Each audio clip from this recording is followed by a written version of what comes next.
देवगड तालुक्यातील रामेश्वर ग्रामपंचायत निवडणुकीत थेट सरपंचांसह 9 पैकी 7 सदस्य निवडून आणण्यात उबाटा शिवसेनेला यश आलंय। बहुमतांनी मतदारांनी शिवसेनेचा भगवा फडकवलाय। जनतेचा हा कौल नाणार रिफायनरी विरोधात असल्याचे शिवसेना जिल्हा प्रमुख संदेश पारकर यांनी स्पष्ट केलं। जिल्हा प्रमुख संदेश पारकर आणि युवासेना जिल्हा प्रमुख सुशांत नाईक यांनी रामेश्वर गावात जाऊन सरपंच आणि सर्व सदस्य यांचं अभिनंदन केलंय आणि मतदारांचे आभार मानले। यावेळी काय म्हणाले संदेश पारकर आणि सुशांत नाईक पाहूयात। आज देवगडमध्ये रामेश्वरी ग्रामपंचायत निवडणुकीत तुमचा सरपंच उमेदवार झाले, महिला सरपंच विजयी झालेत, काय सांगाल? खरं तर मी सर्वप्रथम सर्व शिवसैनिकांचं, महाविकास आघाडीच्या कार्यकर्त्यांचं मनापासून अभिनंदन करतो, कौतुक करतो की गेली अनेक वर्ष ही राणे भाजपच्या ताब्यामध्ये असलेली ग्रामपंचायत, या ग्रामपंचायतीवर शिवसेनेचा आणि महाविकास आघाडीचा भगवा झेंडा त्या ठिकाणी फडकलेला आहे।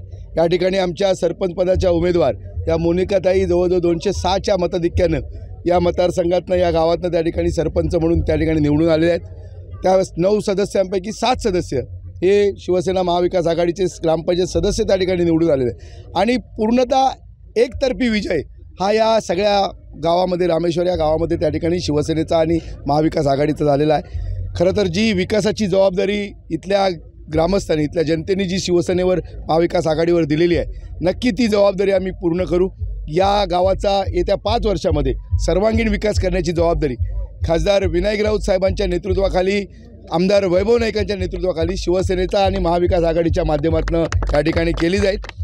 खरं तर म्हणजे इथला जो सगळ्यात महत्त्वाचा जो मुद्दा होता या निवडणुकीतला, तो नाणार रिफायनरीच्या विरोधामधला होता आणि त्यामुळे ज्या पद्धतीनं या कोकणामध्ये अशा प्रकारचे जे प्रकल्प भारतीय जनता पार्टीचं सरकार त्या ठिकाणी आणू पाहत आहे, याला विरोध करण्याचं काम खरं तर लोकांनी, या गावातल्या लोकांनी सुरुवात त्या ठिकाणी केलेली आहे। रामेश्वर हे त्या म्हणजे रिफायनरीच्या बेल्टमध्ये येणारं गाव आहे आणि त्याच याच्यावर विरोधामध्ये ही निवडणूक इथल्या ग्रामस्थांनी एकत्र येऊन त्या ठिकाणी लढवलेली होती आणि म्हणून हा प्रकल्प, जो प्रदूषणकारी प्रकल्प आहे, हा प्रकल्प नको, या कोकणच्या सौंदर्याचा विनाश नको, ही भूमिका या निवडणुकीच्या माध्यमातून ज्या गावातल्या रामेश्वरच्या ग्रामस्थांनी त्या ठिकाणी मांडलेली आहे आणि म्हणून एकीकडे हे सगळं करत असताना ठाम विरोध या रिफायनरीला या ठिकाणी या जनतेचा आहे आणि म्हणून ज्या जनतेच्या मनात आहे ती भूमिका शिवसेनेची आणि महाविकास आघाडीची आहे आणि म्हणून या कोकणाचं जर सौंदर्य जर अबाधित राखायचं असेल तर अशा प्रकारचे प्रदूषणकारी प्रकल्प या जिल्ह्यामध्ये, या राज्यामध्ये येता कामा नये, ही भूमिका इथल्या ग्रामस्थांची आहे। ग्रामस्थ या ठिकाणी एकत्रितपणे प्रत्येक कार्यकर्त्यांनी मेहनत घेतली आणि जो पहिला निकाल, खऱ्या अर्थानं या देवगड तालुक्यातला जो पहिला निकाल हा रामेश्वरचा लागला आणि हा निकाल महाविकास आघाडीच्या बाजूनं, शिवसेनेच्या बाजूनं होता आणि म्हणून परिवर्तन या संपूर्ण पट्ट्यामध्ये परिवर्तनाला सुरुवात झालेली आहे। कणकवली तालुक्यामध्ये सुद्धा 2 निवडणुका होत्या, त्या 2 निवडणुकीमध्ये एक निवडणूक जी बेळणे गावची होती, तिथं सुद्धा सरपंच हा शिवसेनेचा आणि महाविकास आघाडीचा त्या ठिकाणी बसलेला आहे आणि म्हणून या देवगड मतदारसंघामध्ये ठीक आहे, जर काही संख्येमध्ये काही ग्रामपंचायती ठिकाणी गेल्या असतील, पण जर आपण त्याच्यामधला फरक पाहिला जनतेमधला, तर हाताच्या बोटावर मोजण्या इतक्या मतांचा फरक आहे। जिथं जिथं त्या ठिकाणी आम्हाला अपयश आलेलं आहे, पण त्या ठिकाणी ग्रामपंचायत सदस्य मोठ्या संख्येनं त्या गावातले आमचे त्या ठिकाणी निवडून आले। म्हणजे तिरलोटमध्ये आपण बघितलं, वानिवड्यामध्ये बघितलं, अनेक ठिकाणी सुद्धा ग्रामपंचायत सदस्यसुद्धा मोठ्या संख्येनं त्या ठिकाणी निवडून आले आणि सरपंच पदाची निवडणूक ही पूर्ण या मतदारसंघामध्ये अटीतटीची झाली। जर कोण समजत असेल की म्हणजे भाजपचा किंवा राणे भाजपचा या ठिकाणी विजय झाला आहे, पण अशी काही परिस्थिती नाही। ज्या ज्या ठिकाणी निवडणुका झाल्या त्या ठिकाणी अटीतटीच्या निवडणुका झाल्या आणि या सगळ्या निवडणुकीच्यामध्ये थोड्याफार मताधिक्याने त्या ठिकाणी कुठंतरी संख्यात्मकदृष्ट्या त्या ठिकाणी काही लोकांचा विजय होताना दिसतंय। पण आमचं जे प्रतिनिधित्व आहे शिवसेना म्हणून महाविकास आघाडी, हे प्रत्येक गावामध्ये त्या ठिकाणी आहे। कुठंतरी 100-150च्या फरकामध्ये त्या ठिकाणी आम्ही पराभूत झालेलो आहोत आणि म्हणून आम्ही ही लढाई अर्धवट सोडणारे नाही।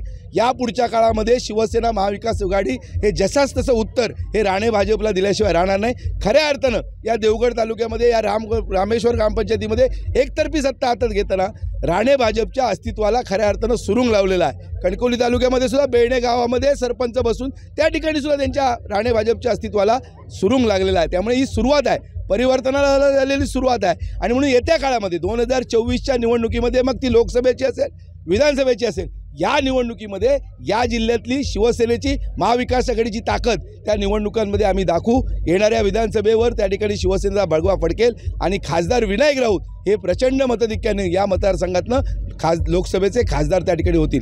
अशा पद्धतीनं आपण बघितलं की केवढ्या मोठ्या संख्येनं आज सकाळी 10 वाजता निर्णय घेतला आहे. आज संध्याकाळचे जवळजवळ 7 वाजलेत. हजारोंच्या संख्येनं त्या ठिकाणी ही मिरवणूक तिथले ग्रामेश्वरचे ग्रामस्थ काढतायत आणि म्हणून किती त्या ठिकाणी शिवसेनेवर आघाडीवर हे त्यांचं प्रेम आहे आणि किती मेहनत घेऊन कार्यकर्त्यांनी ही विजयी मिरवणूक या ठिकाणी काढतायत. मी मोनिकाताईंचं विशेष अभिनंदन करीन, त्याचबरोबर जे 7 सदस्य आले त्यांचंही अभिनंदन करीन आणि ज्या कार्यकर्त्यांनी मेहनत घेतली, मग ते रामेश्वरचे असतील, या तालुक्यातले असतील, मुंबईचे आमचे सगळे सहकारी असतील, या सगळ्यांनी एकत्रितपणे काम केल्यामुळे महाविकास आघाडीचे कार्यकर्ते एकसंघपणे लढल्यामुळे हे यश या ठिकाणी मिळालेलं आहे आणि म्हणून मी कार्यकर्त्यांना मनापासून धन्यवाद देतो आणि परत एकदा सांगतो की जी काय विकासाची जबाबदारी या रामेश्वर गावची आहे, ही नक्की विकासाची जबाबदारी शिवसेनेच्या माध्यमातून उद्धवजींच्या नेतृत्वाखाली या रामेश्वरची घेतली जाईल आणि नक्की जो 5 वर्षामध्ये आम्ही जे स्वप्न जनतेला दाखवलेलं आहे ते स्वप्न मोनिकाताईंच्या नेतृत्वाखाली आमच्या वर्षाताई पवार आहेत, आमचे जयेश नारकर आहेत, मिलिंद साटम आहेत, इथले आमचे फरीद आहेत, इथलं संदीप डोळकर आहेत, मी सगळ्याच कार्यकर्त्यांची नावं घेत नाही. प्रत्येक कार्यकर्त्यांनी या ठिकाणी मेहनत घेतली आणि तळ ठोकून राहिले आणि म्हणून हे यश त्या ठिकाणी मिळालेलं आहे. लोकांनी परिवर्तन केलेलं आहे आणि म्हणून जो काय आमच्यामध्ये जो आत्मविश्वास निर्माण करण्याचं काम या देवगड तालुक्याने या रामेश्वर ग्रामपंचायतच्या निवडणुकीमधनं निर्माण केलेलं आहे. येत्या काळामध्ये या तालुक्यामध्ये सगळ्याच जागांवर शिवसेनामय महाविकास आघाडीमुळे आम्ही हा तालुका केल्याशिवाय, हा मतदारसंघ केल्याशिवाय राहणार नाही.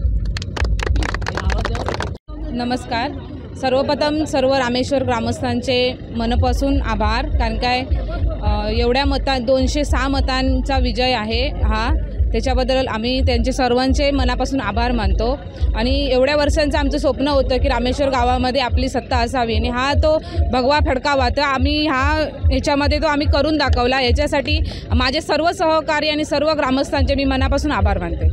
महिलांसाठी कशा पद्धतीने काय करतात? जे काय सोयीसुविधा असतील महिलांसाठी वगैरे किंवा इतर गोष्टींसाठी असेल ते मी सर्व प्रकारे देण्याचा प्रयत्न करीन. जेव्हा सर्व मला अनुभव, म्हणजे मला तर याच्याबद्दल जास्त अनुभव नाही आहे, पण माझे जे वरिष्ठ आहेत, माझे सहकारी आहेत, त्यांच्याकडून मी सर्व अनुभव घेऊन, त्यांचा विचार घेऊन सर्व मी हे. Sindhu reporter live, Rameshwar, Devgad.